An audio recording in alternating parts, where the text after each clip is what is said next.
So let's talk about section 8.3, estimating the population mean, where we don't actually know the population standard deviation. So to help us out here, this is going to use those basic principles for finding a confidence interval when the population standard deviation is unknown.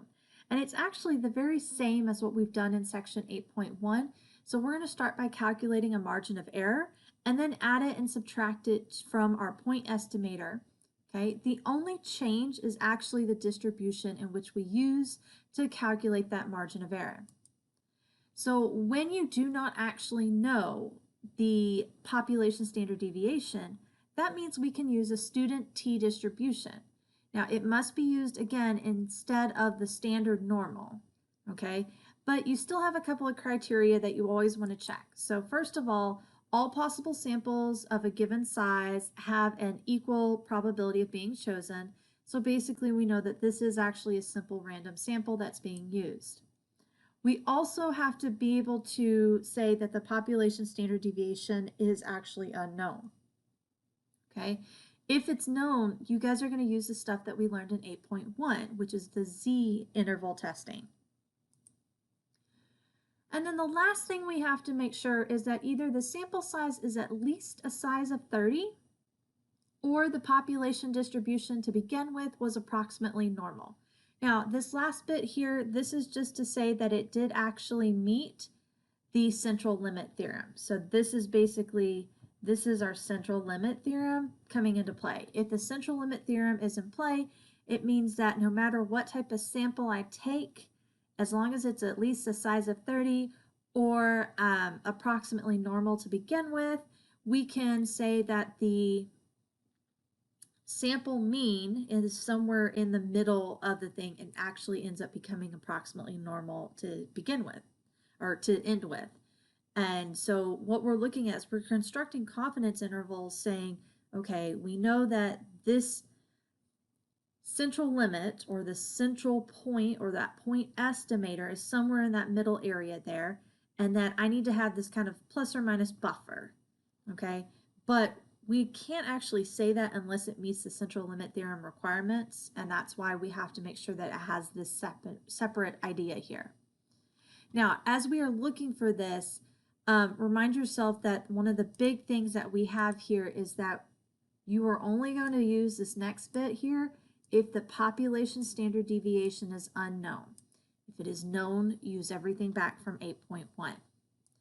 So to calculate the margin of error for a confidence interval where we do not actually know the standard deviation of the population, first of all, we make sure that it's a sample that's going to be a simple random sample. It's either going to be at least size 30 or the population is approximately normal to begin with.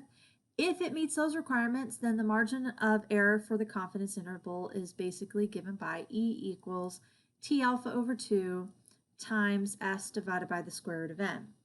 Now, just remind you that this formula does look very, very similar to the other formula. And I will say that this is one of those, go ahead and put a big star by it. You are going to need to know this because this is not something that is done in the calculator. Now we have a way to kind of bypass it when we go straight for the confidence interval, but if I am just asking you for what that margin of error is, you're going to want to make sure you know the formula for E. Now, what do we mean by the T sub alpha over 2? Well, this is basically the critical value for the level of confidence. Now remember, your confidence interval is what they're going to talk about. They're going to give you your C, and alpha is always going to be 1 minus alpha is basically always your confidence interval. So you can kind of go 1 minus the confidence will equal the alpha there. And this is basically such that the area under the T distribution is going to have n minus 1 degrees of freedom to the right of that T alpha over 2. Remember why we put it as alpha over 2 is because we are now looking at a confidence interval, which means there's going to be 2 tails on either side. S is going to represent that sample standard deviation. We've used that notation previously before in previous chapters, so this is not a new notation for us. And then we have N, and N is just going to be our sample size again, so again, not changing that notation. So let's go into an example. So dental researchers want to estimate the mean leakage measure in nanometers of a new filling material for cavities, okay, using a simple random sample, okay, so we meet the first requirement, of 10 trials. Assuming that the population distribution is approximately normal, okay, so central limit theorem can apply, and the population standard deviation is not known, find the margin of error for the 95% confidence interval for the population mean, given that the sample standard deviation is 15.5. Okay. Now, this is where, again, notice what it's actually asking for. It's asking us to find the margin of error. Okay. We are not being asked for what is the confidence interval. We are being asked for what is the margin of error. Now, since we know that my margin of error here is pretty much a formula, and there's really, like I said, there's just not really a great way to find it any other way. Like there's just not, I'm sorry. We're gonna have to remind ourselves of the formula. Okay, so remind yourself that the formula is basically E equals T alpha over 2 times the sample standard deviation divided by the square root of n. And again, I know I'm using this because this is what it was asking for the margin of error. Okay, so now that I know that, I want to go through and I want to remind myself of where was that information that I needed. Okay, so since we know that the population distribution is approximately normal and that the population standard deviation was unknown, that's how I knew to do the T1. So a T distribution is going to be needed to calculate that margin of error. And the problem actually tells us the value of S and N. S is 15.5 and N was 10. So the only missing value we have is that T alpha over 2. Now, since this is a 95% confidence level, that means our alpha is going to be 5%, or also known as 0.05. So therefore, we're actually looking for T of sub 0.025, okay? And since our sample size was size 10, that means the degrees of freedom is 9. Now, for those of y'all that have a TI-83, the next couple of steps are going to be for you, okay? So with the TI-83, we actually have to use the T-distribution table. So you're going to want to take a look at that table. You're going to look across for a row of 9 degrees of freedom and down until in the area, the column where you have the area of one tail of 0.025. And this is going to show you what your critical T value is, which is a 2.262. Okay, notice that using our table, we can also look up the area for the two tails, so you could also do the 5% instead, but they both give the exact same answer. So just so you guys see, again, scrolling down here on that side, okay, I am going down here until I see 9 degrees of freedom. And again, over here, this is if it's the two tail, be sure you notice that it's the two tail. If you're looking for the one tail, be sure you're catching the one tail. This is where alpha over 2 comes in. And I do recommend kind of only thinking about it in the terms of the one tail with the alpha over 2, just because that will keep it in line if you're using the table for the normal. And again, scrolling down, see where they end up. Now again, this is for my people that are my TI-83ers. TI-83s, you have to use this method. I'm sorry, but y'all don't have a calculator that will actually do the next bit. For my students that have a TI-84, you can still use the table method, but because you've actually got a slightly better calculator, it's going to actually help you out, and you don't actually need the table. You can do this in your calculator. So if you have a TI-84 or an 84 plus or an 84 plus CE, they're all this should work. If not, reach out to me. We'll need to update your calculator, okay? But it should have it, okay? And what you're going to recall is that you're going to need to enter the area for the left tail only. So again, this is where you do need that alpha over 2, okay? And you're going to hit second bars and go to the distribution menu. Okay, so you should see my calculator up on the screen. So second bars, there's that distribution menu. Again, when we are looking for that T alpha over 2, that's going to be number 4, okay? and then you're going to type in your area, which is going to be that 0.05 divided by 2. Now you can either just put it in just like this. It will work perfectly fine like that. And then also throw in that degrees of freedom. Okay. And then you can paste it in and you should have it. Enter and good. Okay. Now, if you wanted to go ahead and do the division yourself, so I do want to show that out there. Oops, sorry. Second vars, number 4. Okay. If you wanted to actually put that division out there, which with that division, it was a 0.025, and then with our degrees of freedom of 9 there, you'll notice that you'll get the same answer. So you can actually have the calculator do the division part for your alpha. So if you're always writing stuff as alpha over 2, that's kind of a great way to just go ahead and keep it in the calculator that way. If you are one that you just like to see it divided out, you can also put it that way. You'll get the exact same answer for those. Okay. We do notice that it does always return the negative value for us.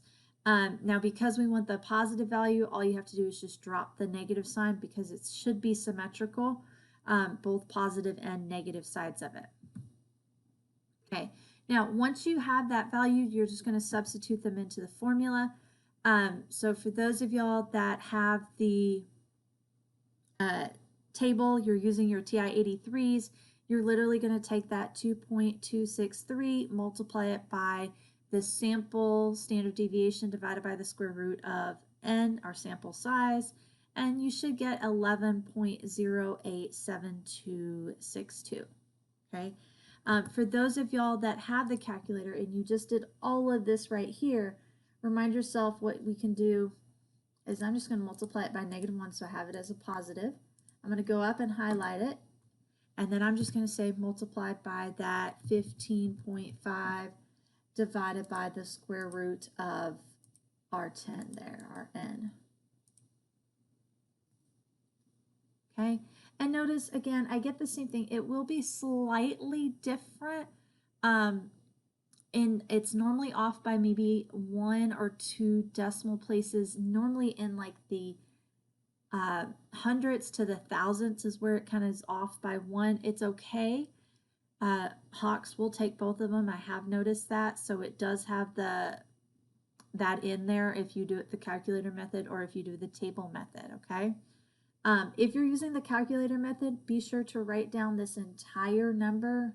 So you'll notice I am using the whole thing. I am not using a rounded version of it.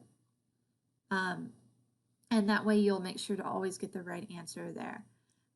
Because it's not always an easy round. Sometimes it shows like 2 and sometimes it shows 3.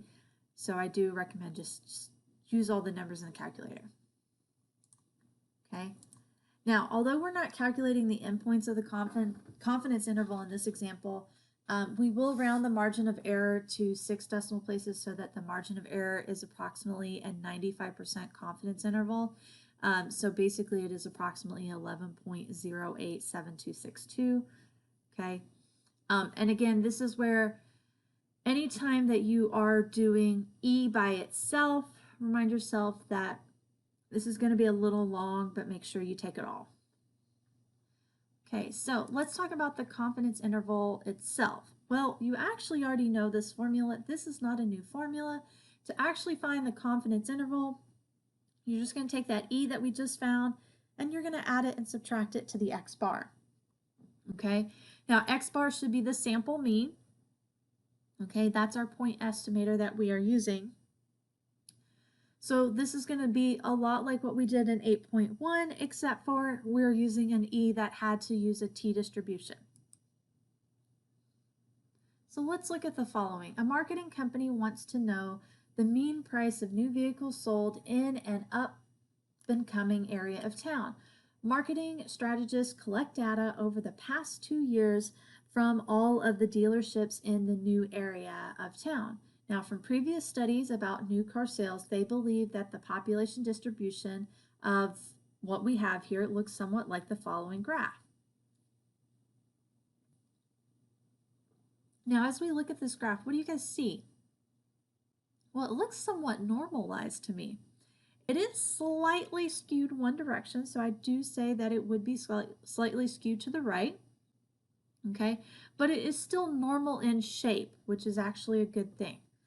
Now, this is going to be, let's look at that as a simple random sample that has 756 cars and has a mean of 27,400 with a standard deviation of 1,300. Now we're going to construct a confidence interval for the mean price of the new car sold in the area. Okay, now all of this that we see here, remember that this was our nice lovely graph, that this is all the information that came from the graph. So this simple random sample of 756 cars has this mean and standard deviation of this. So remind yourself that we are looking at a sample and that this is not a population standard deviation. This is the sample standard deviation. Now we are going to construct a 95% confidence interval for the mean price. Okay, now whether you have a TI 83 or 84, guys, you can take the long route and you can figure out what E is. So you can go the long route, and I'll remind you what the long route is. The first thing is you're going to have to, so step one, you'd have to figure out what your E is. Now I know that I'm using T alpha over 2 and then multiply it by the sample standard deviation divided by the square root of n. And then basically step 2 is you're just going to say your x bar plus your E, and then you're going to do your x bar minus your E, and step 3 is state it. Okay? Now, here's the thing. This is if you are going to do by hand. Now, this is also the way that if you hit the tutor button in Hawks, they're always going to show you the by hand method. But I do want to show you how to use your calculator. And that's what these videos are all about, is showing you the tips and tricks of how I can actually save you time. Okay, this is why I require a calculator. So step one, we're going to show you how to actually do this exact same thing, except for instead of doing it all by hand, let's just do the calculator method. So the first thing you want to do is you want to press a stat button. You want to arrow all the way over to the test part, okay? And then we're going to choose our interval. Now the interval we're going to look at is the T interval. So stat button, arrow all the way over to the test. And we were looking at number 7 for a Z interval, but remember, we're looking at T because we don't know what the population standard deviation is. So I am going to go with number 8 for my T interval. Now, you're going to see here that we have two different options. Now, there's a data and a stat option. Data is if you actually are given a data set. Statistics, the stats, is if they actually gave you stats. Now, everything we have in the following was stats because they just gave us all the information. So as you read through the first time we did this, the sample mean was 27,400. The standard deviation for that sample was 1,300. The sample size was 756. And we were looking for a 95% confidence interval. Okay, now once you type in all of this information, then you're going to press enter. Okay, you're going to say calculate and enter. Now remind yourself, as you type this in, do not type this in with any of the decimals, sorry, not decimals, commas. Don't put commas in there. It has a connection with them. So you just want to type those numbers as if you see here. Now you do want to make sure that you have any decimals in there, as you might need to. So I'm going to type that in there. And guys, if you want, you can just continuously hit enter. I don't know if you've been seeing this as I've been working on it. Okay, as you type in the number, if you hit enter, it's just like an Excel file. It literally takes you to the next item that you're typing in. And guys, whether you are a TI 83 or 84, you should have the exact same menu pop up here. Okay, those of you that have a TI 83, you won't see this like very top part up here. You'll just see this part here, but you still have that same option of data or statistics. Okay, and once you get in there, click calculate, and you should see a screen that looks something like this. Now, one thing I do want to point out is notice that the last digit on the endpoints of the given interval by the calculator, as you have there, there's actually no decimals involved on this. Be aware that if you are doing the by hand method, there will be a slight difference maybe in that last number because you're going to have decimals involved, okay? So it is actually a little bit better to do it by the calculator, but if you do it by the by hand method, there might be a slightly different number at the end there, and that's okay. Again, it will take it both ways, so just be aware of that. So the confidence interval can be written mathematically, either using the inequality symbols or interval notation, as shown below here. So we can either say 27,307 is less than the mean, which is less than 27,493, or we can use the interval notation where you have basically that your mean is contained in the interval of 27,307 and 27,493. Okay, so basically we have, with a 95% confidence, we can say that the mean of the car price of new cars sold in that area are actually between $27,307 and $27,493. Let's try another problem. So let's determine a student records the repair cost for 20 randomly selected computers from a local repair shop where he works. Now the sample mean of $216.53 and a standard deviation of $15.83 are subsequently computed. Now assume that the population distribution is approximately normal, and we do not actually know the population standard deviation. Now again, I'm going to point this out here. It says the sample mean is this, and then you have this as the standard deviation. Because they make reference to the sample mean and then they go straight into the standard deviation, we are talking about the sample here. If it was the population versus a sample, they would have said that it was a population standard deviation. So we're going to determine a 95% confidence interval for the mean repair costs for all the computers repaired at this local shop. Now again, we're going to use the TI-83 or 84 plus calculators to determine this 98% confidence interval for the given statistics. Now again, I do want to point out that there is the by hand method, but I am going to again show the calculator method. So the first thing is because our standard deviation of the population is actually unknown, we do want to make sure that it was a simple random sample, which it was. The sample size is large enough, or they said that the population was normally distributed to begin with. Now, if all of these conditions are met and we don't know that population standard deviation, we're going to use the t-distribution for the confidence interval. Okay, now we were given the assumption that it was normal to begin with, so we can actually proceed with this. So again, I'm going to start by hitting stat, arrow all the way over to test. I'm going to hit number 8 because we are talking about a t-interval here. And again, they gave me all of the stuff in statistics, so I'm going to hit the stat option because we were given all of the sample statistics. Okay, as I type everything in, I am going to basically type it all in, typing in what was that sample mean, what was the sample standard deviation, what was our sample size, and what was our confidence level. Okay, now again, remind yourself that as you are working all of these out, so here we go, stat, arrow all the way over. Now I hope you noticed that the first thing I did when I did that, when I started off anything, was I want to clear home screen because I always like to have a nice clear home screen when I start.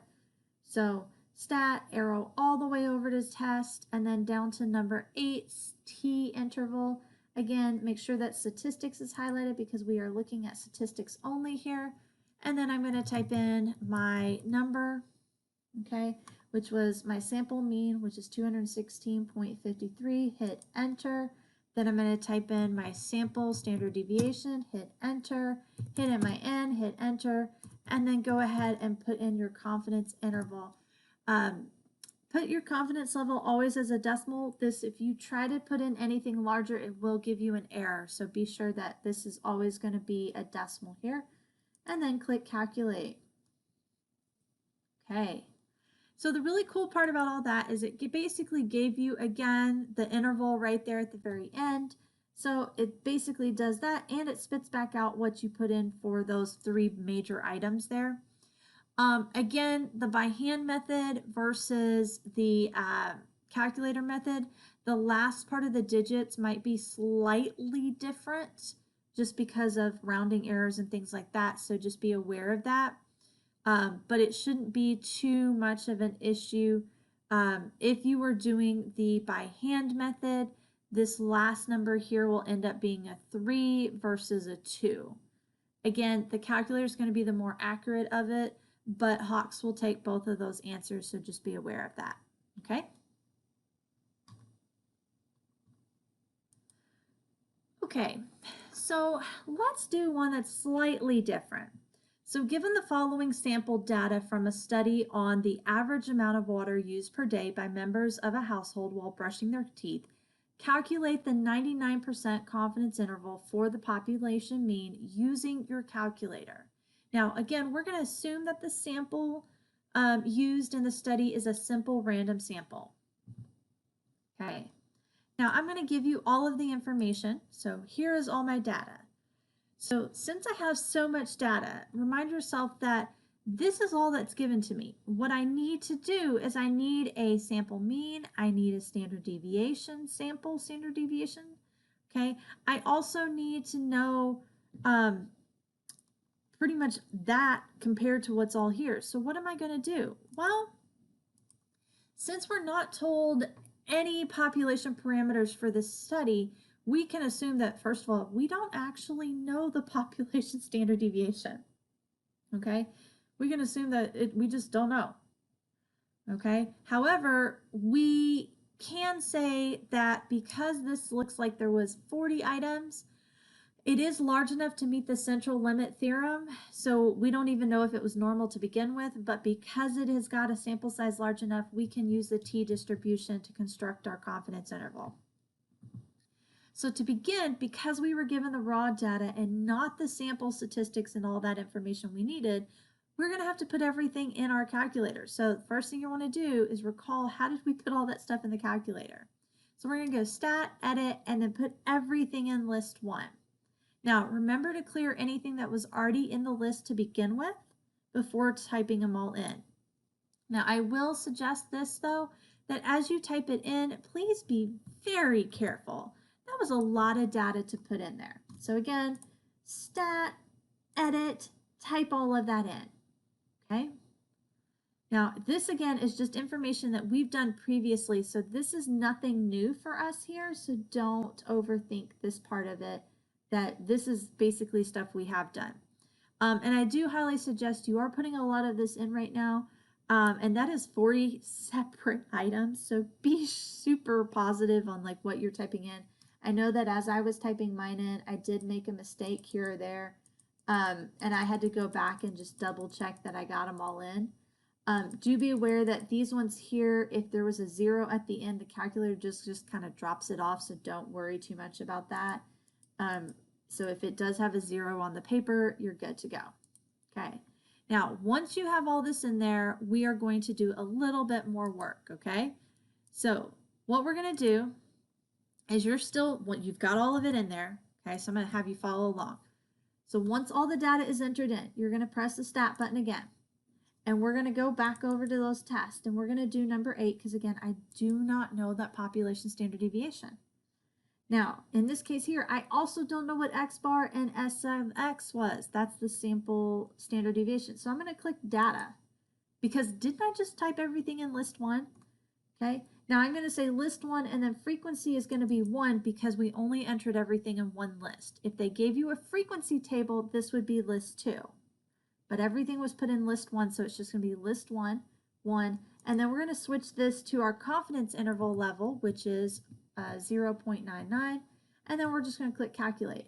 Now, once you've done it, the calculator will do all the mess for us again, and then it will come back out and should show you the results. Now, as you do this, it will also tell you what X bar is. It will also tell you what the sample standard deviation was, and it will remind you what N is. So this is a good way to check, did you get all the points in there? So if you hand counted and got 40, and then you run this and you get 39, that means you probably missed one, so go back and double check. Okay. So therefore, guys, we actually know that there's a 99% confidence interval that ranges between that 0.5240 and 0.7624. And again, we can write that either using our inequality symbols or interval notation. So we are 99% confident that the mean amount of water used per household for brushing teeth is basically between 0.5240 and 0.7624 gallons per day. Okay, now again, this was multiple ways on how to do this, but mainly using the calculator. Do remind yourself there is only one formula that's new to us in this one, and that is how to calculate the error. Okay, there is not a function in the calculator that will automatically spit back out what the error is, like the ones for the interval here. I'm sorry, I wish it did, but it won't. So because of that, guys, you still need to remind yourself of that T alpha over 2 times S divided by the square root of N.